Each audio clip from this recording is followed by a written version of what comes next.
2020-21 শিক্ষাবর্ষের সকল ছাত্রছাত্রীদের সিসিইআর মডেল কলেজের পক্ষ থেকে আমি সুজিত বিশ্বাস, প্রভাষক পদার্থবিজ্ঞান বিভাগ, জানাচ্ছি প্রাণঢালা শুভেচ্ছা ও অভিনন্দন। আমাদের মাননীয় প্রিন্সিপাল স্যার এবং ভাইস প্রিন্সিপাল স্যারের সৃজনশীল দিক নির্দেশনায় সরকারি নির্দেশের বা সরকারি সময়সীমার আগেই কিন্তু আমরা তোমাদের অনলাইন ক্লাস শুরু করতে পেরেছি। তোমাদের সঙ্গে আমার আজ প্রথম ক্লাস। প্রথম ক্লাসে আমি তোমাদের পদার্থবিজ্ঞান প্রথম পত্রের যে সূচিপত্র বা মানবন্টন আছে, সিলেবাস যেটা আছে সেই সম্পর্কে আলোচনা করব এবং কিভাবে পড়লে খুব সহজেই এটাতে ভালো রেজাল্ট করা যায়, A+ পাওয়া যায়, সে সম্পর্কে কিছু নির্দেশনা বা দিক নির্দেশনা তোমাদের আজকে আমি দিব। তোমরা আশা করি খুব মনোযোগ সহকারে শেষ পর্যন্ত ক্লাসটি ফলো করবে। তো পদার্থবিজ্ঞানের যে বাজারে অনেক বই পাওয়া যায়, যে বইটি আমরা ফলো করব, তোমরা সিলেবাসও অলরেডি পেয়ে গেছো, বুক লিস্ট পেয়ে গেছো। দেখো একটি বই এখানে দেখা যাচ্ছে, পদার্থবিজ্ঞান প্রথম পত্র, একাদশ দ্বাদশ শ্রেণী, ডক্টর শাহজাহান তপন স্যারের বই নামে এটা খুবই পরিচিত। যে কোনো বইয়ের দোকানে এটা পাওয়া যাবে। প্রথমত আমরা এই বইটি পড়ব। দ্বিতীয় আরেকটি বই তোমাদের লিস্টে দেওয়া আছে, ওই বইটাও তোমরা কিনতে পারো এবং যদি কেউ মনে করো এই দুইটা বাদেও অন্য কোনো বই কিনবে, তাহলেও তোমরা সে বইগুলো সংগ্রহ করতে পারো। একটা বই মোটামুটি থাকলেই হবে। তো আমরা যেটা করি, যে বইটি আমি শুরুতেই পড়াবো, শাহজাহান তপন স্যারের বইটি খুবই সুন্দর করে এবং প্রাঞ্জল ভাষায় লেখা, পড়লে বুঝতে খুবই সুবিধা হয়, তোমরা পড়লেই বুঝবে। যার জন্য শুরুতে আমি এই বইটি পড়াবো এবং সঙ্গে সঙ্গে আরও ভালো করার জন্য বা তোমরা আরও যাতে ভালো বুঝতে পারো, অন্যান্য যেসব বই আছে সেগুলোর সাহায্য নিয়েও তোমাদের আমি পড়াবো। তো আসো শুরু করা যাক। মান বন্টন কেমন হবে সেটা দিয়ে আমরা আগে শুরু করি। প্রথম পত্র এবং দ্বিতীয় পত্রের মান বন্টন একই রকম। তো এখানে দেখো তত্ত্বীয় যে অংশ থাকবে সেটা থাকবে আমাদের 75 মার্কসের, যেখানে 8টি সৃজনশীল থাকবে, সেই 8টি থেকে 5টির প্রশ্নের উত্তর দিতে হবে। প্রতিটি প্রশ্নের মান হলো 10, 5টিতে 50 এবং 25টি বহু নির্বাচনী প্রশ্ন থাকবে, যেটার প্রত্যেকটিরই উত্তর তোমাদের দিতে হবে 25 নম্বর, 75। এই হলো আমাদের তত্ত্বীয় 75 নম্বর এবং এর জন্য তোমরা সময় পাবে 3 ঘন্টা। এরপরে দেখো ব্যবহারিক থাকবে 25 মার্কসের। তো ব্যবহারিকের ভেতরে যে ভাগগুলো থাকে বা কিভাবে ব্যবহারিক লিখতে হয় এবং ব্যবহারিক অনেক ক্লাস তোমাদের হবে, তখন আমরা ব্যবহারিক ক্লাসে এই সম্পর্কে বিস্তারিত আরও আলোচনা করব। এখন আমরা একটু দেখি যে সৃজনশীল প্রশ্নে কি কি অংশ থাকে তোমরা জানো, তারপর একটু বলে রাখি। দেখো কতে থাকে জ্ঞানমূলক।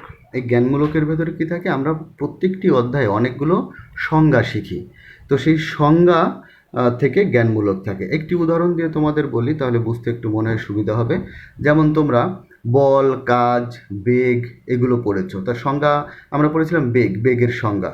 তো এখানে প্রশ্ন থাকবে বেগ কাকে বলে বা বেগ বলতে কি বোঝো, এরকম ধরনের প্রশ্ন থাকে এবং এখানে নিশ্চয়ই তোমরা জানো এটার জন্য মার্কস থাকে তোমাদের 1।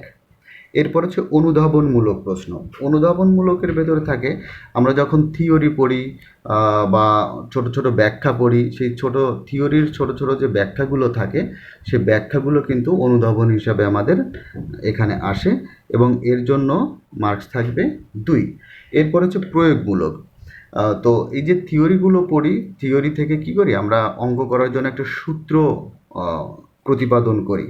তো সেই সূত্র দিয়ে যে অঙ্কগুলো করা হয় সেগুলোকে আমরা বলতেছি সেই সূত্রের প্রয়োগ থেকে আসছে প্রয়োগমূলক, এটাতে থাকবে তোমাদের 3 মার্কস। এরপরে উচ্চতর দক্ষতা। ঘতে দেখবে প্রশ্নগুলো এমন থাকে যে উদ্দীপকে যে অংশটা থাকবে সেখান থেকে কিছু একটা তোমাকে প্রমাণ করতে বলবে। এখানে প্রমাণ করব আমরা কিভাবে, প্রমাণ করব অঙ্ক করে। হ্যাঁ, তো অঙ্ক করে আমাদের এটা প্রমাণ করতে হবে বা কোনো একটা যুক্তি দিবে, সেই যুক্তির সত্যতা যাচাই করতে হবে। তো এই অংশটি থাকবে। তাহলে অঙ্ক করে কি করব আমরা, কোনো কিছু প্রমাণ করব, সাথে সাথে কোনো কিছুকে ব্যাখ্যা করব বা কোনো যুক্তি দিবে, সেই যুক্তির সত্যতা যাচাই করব, সেটা থাকবে আমাদের উচ্চতর দক্ষতা। এবং উচ্চতর দক্ষতায় অবশ্যই তোমাকে সুন্দর করে একটা অঙ্ক শেষে ব্যাখ্যা লিখতে হয়। তো এটা যখন তোমরা করবে নিশ্চয়ই খেয়াল করবে, বা আমরা যখন পড়ব তখন এ বিষয়ে আরও বেশি আলোচনা করব। এখানে থাকবে 4 মার্কস, তো এই সব মিলায় হলো 10। এটা থাকবে আমাদের সৃজনশীলের জন্য। এখন আমরা দেখে নিই আমাদের পাঠ্যসূচি, যে অধ্যায় সমূহ প্রথম পত্রের ভেতরে আছে, কি কি অধ্যায় আছে। দেখো, প্রথম অধ্যায় আছে আমাদের ভৌত জগত পরিমাপ। তো এই ভৌত জগত পরিমাপ থেকে কিন্তু কোনো সৃজনশীল থাকে না, তারপরেও এটা আমাদের পড়তে হবে। এখান থেকে কিছু অবজেক্টিভ থাকে, এবং এই পরিমাপের পদ্ধতি যদি আমরা ভালো না বুঝতে পারি তাহলে কিন্তু প্র্যাকটিক্যাল করতে একটু সমস্যা হবে। তো প্র্যাকটিক্যাল ক্লাস যখন শুরু হবে তখন আমরা এই সম্পর্কে বিস্তারিত আলোচনা করব। দ্বিতীয় অধ্যায় হচ্ছে ভেক্টর। তো ভেক্টর এমনই একটি অধ্যায় যে ভেক্টর সম্পর্কে আমাদের অনেক ভালো ধারণা রাখতে হবে, এবং ধারণা যদি না থাকে তাহলে পরবর্তী অধ্যায়সমূহ পড়তে কিন্তু আমাদের একটু কষ্ট পেতে হবে বা বুঝতেও কষ্ট হবে। কেননা এই ভেক্টরের অনেক সূত্রের প্রয়োগ কিন্তু পরবর্তী অধ্যায়গুলোতে আছে। দ্বিতীয় অধ্যায় হচ্ছে আমাদের গতিবিদ্যা, এবং ভেক্টর থেকে কিন্তু একটি সৃজনশীল থাকে। তাহলে ভেক্টর থেকে আমাদের থাকবে একটি সৃজনশীল। গতিবিদ্যা, এখান থেকেও একটি সৃজনশীল থাকবে অবশ্যই। চতুর্থ অধ্যায় নিউটনীয় বলবিদ্যা, এখান থেকেও আমাদের একটি সৃজনশীল থাকবে। পঞ্চম অধ্যায় আছে কাজ, শক্তি ও ক্ষমতা, এখান থেকেও একটি সৃজনশীল থাকবে। ষষ্ঠ অধ্যায় মহাকর্ষ ও অভিকর্ষ। এখন এই মহাকর্ষ অভিকর্ষের সঙ্গে অন্য আরেকটি অধ্যায় মিলিয়ে একটি সৃজনশীল থাকে, তাহলে এটা আপাতত আমরা লিখছি না। সপ্তম অধ্যায় আছে পদার্থের গাঠনিক ধর্ম, এখান থেকেও একটি সৃজনশীল অবশ্যই থাকবে। অষ্টম অধ্যায় পর্যাবৃত্তিক গতি। তো দেখা যায় কি কখনো কখনো এই মহাকর্ষের সঙ্গে পর্যাবৃত্তিক গতি এরা দুইজন মিলে একটি সৃজনশীল হয়, কখনো কখনো আলাদাও হতে পারে। তো এর জন্য আমরা দুইটা মিলেই একটিকেই ধরছি যে একটি সৃজনশীল এখান থেকে আমরা পাবো। তরঙ্গ থেকে এখান থেকে অবশ্যই একটি সৃজনশীল হবে। দশম অধ্যায় থেকে এখান থেকেও আমাদের অবশ্যই একটি সৃজনশীল হবে। তাহলে কয়টা হলো দেখো, 1 2 3 4 5 6 7 8। এইটা হলো মোটামুটি একটা সাধারণ নিয়ম, যে না এই নিয়মটা যদি আমরা ফলো করি তাহলে এভাবেই সাধারণত হয়। কখনো কখনো এখান থেকে ব্যতিক্রম আমাদের হয়, দেখা যাচ্ছে মহাকর্ষ থেকে সম্পূর্ণ একটি সৃজনশীল হলো, সেক্ষেত্রে কিন্তু পর্যাবৃত্ত গতি থেকে আর সৃজনশীল থাকবে না। কিন্তু বাদবাকি যে 7টি আমি দেখালাম এখান থেকে কিন্তু প্রতি বছরই একটি করে সৃজনশীল থাকেই, যদি বিশেষ ধরনের কোনো ব্যতিক্রম না ঘটে তাহলে। আশা করি তোমরা সিলেবাস সম্পর্কে খুব ভালোই বুঝতে পারলে, যে মানে আমরা কিভাবে যদি আমরা অগ্রসর হই তাহলে অবশ্যই আমরা এখান থেকে সৃজনশীল কমন পেতে পারি। তো আমার সাজেশন তোমাদের প্রতি থাকবে, সেটা হচ্ছে যে অধ্যায়টি আমরা পড়ব সেটি যেন খুব ভালো করেই শেষ করি, তাহলে একটি সৃজনশীল আমরা বলছি এখান থেকে পাবো। তাহলে কোনো অবস্থাতেই যেন সেখান থেকে একটি সৃজনশীল আমরা মিস না করি। তো এখন আমরা আসো কিভাবে যদি আমরা পড়ি তাহলে সঠিকভাবে পড়া হবে, বা আমরা অবশ্যই A+ পেতে পারি। দেখো, পদার্থবিজ্ঞানে কিন্তু খুব সহজেই A+ পাওয়া যায় যদি তোমরা একটু রেগুলার পড়ো। এবং সে পড়ার সিস্টেমটা হলো অবশ্যই তোমাদের লেখার অভ্যাস খুব বাড়াতে হবে। অনেক যেটা পড়বে লিখে লিখে পড়তে হবে, এবং কিভাবে লিখে পড়তে হয় ক্লাস শুরু হলে আমিও তোমাদের অবশ্যই এটা দেখাই দিব। এবং দেখা যায় যে আমরা থিওরি পড়ি, কিন্তু থিওরি কিন্তু পরীক্ষায় আসে না। হয়তো তোমরা মনে করতে পারো পরীক্ষায় আসে না, তাহলে থিওরি পড়ার কি দরকার, আমরা শুধু সূত্র শিখে অঙ্কই করব।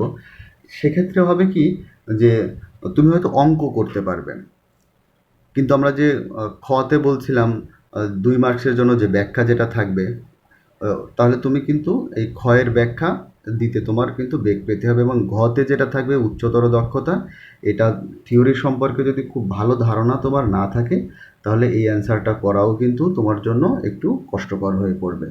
তো আমার সাজেশন হচ্ছে অবশ্যই প্রত্যেকটি বিষয়ের যে থিওরি আমি পড়াবো বা যে থিওরিগুলো আছে তোমরা খুব মনোযোগ সহকারে এটা আগে পড়বে, ভালো করে বুঝবে, এবং তারপরে আমরা যে গাণিতিক অংশগুলো থাকবে সেই যে থিওরিটি পড়বো সেই থিওরির আনুষঙ্গিক যে গাণিতিক সমস্যাগুলো আছে সেগুলো পড়বো, এবং সাথে সাথে তার সৃজনশীল প্যাটার্নটা কেমন হয়, কী ধরনের সৃজনশীল হয়, সেগুলো নিয়ে আলোচনা করব। এভাবে আমরা যদি রেগুলার রুটিন মাফিক আলোচনা করতে থাকি বা পড়তে থাকি, তাহলে দেখব যে অবশ্যই কিন্তু খুব সহজেই আমাদের বিষয়গুলো আয়ত্তে চলে আসবে এবং সহজেই A+ পাওয়া সম্ভব হবে।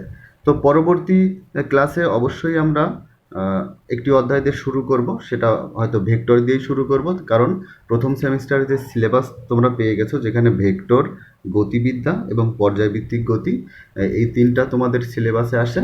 তো আমরা ভেক্টর যেহেতু এমন একটি অধ্যায় যে অন্যান্য অধ্যায়গুলো পড়তে গেলে আমাদের ভেক্টরের সাহায্য নিতে হবে, তার জন্য আমরা ভেক্টর দিয়ে শুরু করব। পরের ক্লাসে দেখা হবে, কথা হবে। তো তত সময় সবাই ভালো থাকবে। সবাইকে ধন্যবাদ।